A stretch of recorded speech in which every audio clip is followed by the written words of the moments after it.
Braineys and welcome back to the channel. I hope you guys are doing super well and studying properly for your exams. I am a Brainy mentor and आज हमने क्या करना था, हमने contemporary south Asia से start करने थे अब अपने क्वेश्चंस जो कि हमारे बचे थे। हमने पहले जो दो चैप्टर्स हैं कौन से एक तो कौन से वाले, एक तो बाइपोलैरिटी वाला और जो दूसरा चैप्टर था हमारा कॉन्टेम्प्रेरी सेंटर्स ऑफ पावर, उसके हमने मैप बेस्ड क्वेश्चंस तो थे ही नहीं, वैसे जो कार्टून बेस्ड क्वेश्चंस थे उसके हमने वो कर लिए थे। And today we will be doing, अब ये वाला चैप्टर हम करेंगे साउथ एशिया की जो क्वेश्चंस हैं उसमें मैप बेस्ड क्वेश्चन है, 2-3 हम वो करेंगे। ठीक है, अब सबसे पहले हमें मैप दिया हुआ ऑफ साउथ एशिया। ठीक है, इस साउथ एशिया के मैप में 5 कंट्रीज हैं ABCDE। ठीक है, तो हमें आइडेंटिफाई करना है एंड प्रॉपर नंबरिंग वाइज लिखना है। ठीक है, तो फर्स्ट हमारे पास पहले हम देख लेंगे कौन सी कंट्री की हम बात कर रहे हैं। ठीक है, पहले आता है an important country but it is not considered to be a part of south Asia. एक ऐसी कंट्री है, हमने अपनी NCERT में भी पढ़ा था कि ऐसी कंट्री जो कि साउथ एशिया का पार्ट नहीं है बट फिर भी बहुत इंपॉर्टेंट है and plays a very important role in south Asia. तो वो कौन सी है? चाइना। ठीक है, अब इसके बाद सेकंड आता है the country has a successful democratic system. तो बहुत अच्छा डेमोक्रेटिक सिस्टम किसका है? ऑब्वियसली श्रीलंका का। ठीक है, यहाँ पे हम किसकी बात कर रहे हैं? साउथ एशिया में अच्छा democratic system of Sri Lanka. Third आता है this country has had both civilian and military rulers. तो यहाँ पर हमारे पास आएगा बांग्लादेश। एंड लास्ट में हमारे पास है an island nation which was a सल्तनत टिल 1968। तो मालदीव्स वॉज अ सल्तनत टिल 1968। ठीक है, अब इसको हम मैप में भी प्लॉट कर लेते हैं। This is the map which is given to you. तो सबसे पहले हमारे पास आया था चाइना हमें यहाँ पे शो हो गया हुआ ऊपर ओवर है पार्ट नंबर 1 में हमें ये पार्ट B से हमने शो किया है चाइना, दिस पार्ट ये पूरा का पूरा चाइना है।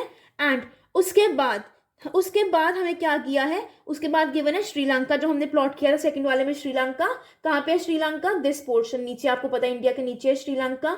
देन थर्ड हमारे पास आया था बांग्लादेश। तो बांग्लादेश हमने ये शो कर दिया इंडिया के साथ।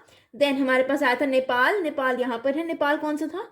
कॉन्स्टिट्यूशनल मोनार्की वाला हमने छोड़ दिया था। ओके, एक हमारा पार्ट मिस हो गया था, country which has a constitutional monarchy, तो वो है नेपाल। ठीक है, तो हमने यहाँ पर नेपाल भी शो कर दिया। एंड लास्ट में क्या बचा हमारा? मालदीव्स। तो मालदीव्स आपको पता ही है, a very small country over here, island nation. ठीक है, अब फिर से अलग क्वेश्चन आएगा। Given map of south Asia, यहाँ पर हमने देखो क्या बनाना है, लेट्स सी। यहाँ पर हमें मार्क करने हैं एंड हमें बताना है, लाइक हमें एक गिवन है, कंट्रीज के मार्क दिए हुए हैं आपको, एक कंट्रीज गिवन है। ठीक है, ABCD इज ऑलरेडी गिवन, आपको बस ये बताना है कि कौन सी कंट्री है।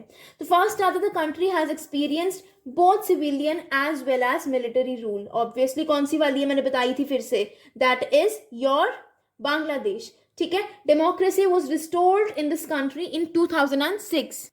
तो इसका है नेपाल। ठीक है, this country is still a monarchy. ठीक है, यहाँ पर आएगा भूटान। ओके, अब the parliament of this country voted unanimously to introduce multi party system in June 2005। तो यहाँ पर आएगा हमारा मालदीव्स। एंड लास्ट में this country is part of India look east policy via Myanmar. कौन सी कंट्रीज आ जाएंगी यहाँ पे? अगर हम मैप के अकॉर्डिंग देखें तो देखते हैं कौन सी कंट्रीज यहाँ पर मार्क की हुई हैं एंड देन हम इजीली बता सकते हैं। सबसे पहले हमें जो कंट्रीज मार्क की हैं, ये जो A वाला हमारा मार्क किया है ये भूटान है ऑब्वियसली, C वाला जो है वो नेपाल है, देन D वाला हमारे पास है Bangladesh, E we have Maldives and B ये जो है ये पाकिस्तान है। ठीक है, so these were the 2 questions from this chapter. Okay, now moving on to the chapter United Nations. उसका हमारे पास मैप बेस्ड क्वेश्चंस भी हैं एंड कार्टून बेस्ड भी हैं। तो मैप जो कार्टून बेस्ड है वो तो आपको ये फिगर दी हुई है, आपको पता है किसका फिगर है, क्या चीज़ है ये? This is the symbol of this is the logo of United Nations. ठीक है, तो क्वेश्चन है what does this logo symbolize? What does this logo symbolize? Global progress, world peace, equity in the world या फिर harmony amongst the people? तो this logo symbolizes global peace. ठीक है, अब अगला भी देख लेते हैं।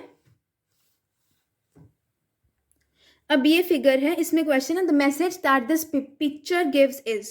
तो इस पिक्चर से हमको क्या मैसेज मिलता है? इस पिक्चर में हमें क्या दिख रहा है? एक हाथ में UN है, दूसरे हाथ से वॉर है, कि अगर एक राइट साइड से कुछ नहीं होगा तो ही हम वॉर पे जाएंगे।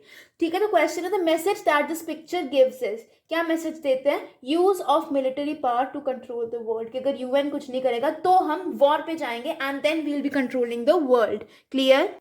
और आगे इसके रिलेटेड और क्वेश्चंस आते हैं कि what does this cartoon depict, इस कार्टून से हमें क्या पता चलता है, इससे हमें ये पता चलता है कि यूएस का बहुत ज़्यादा इन्फ्लुएंस है किस पे, यूएनओ पे, यूनाइटेड नेशंस पे।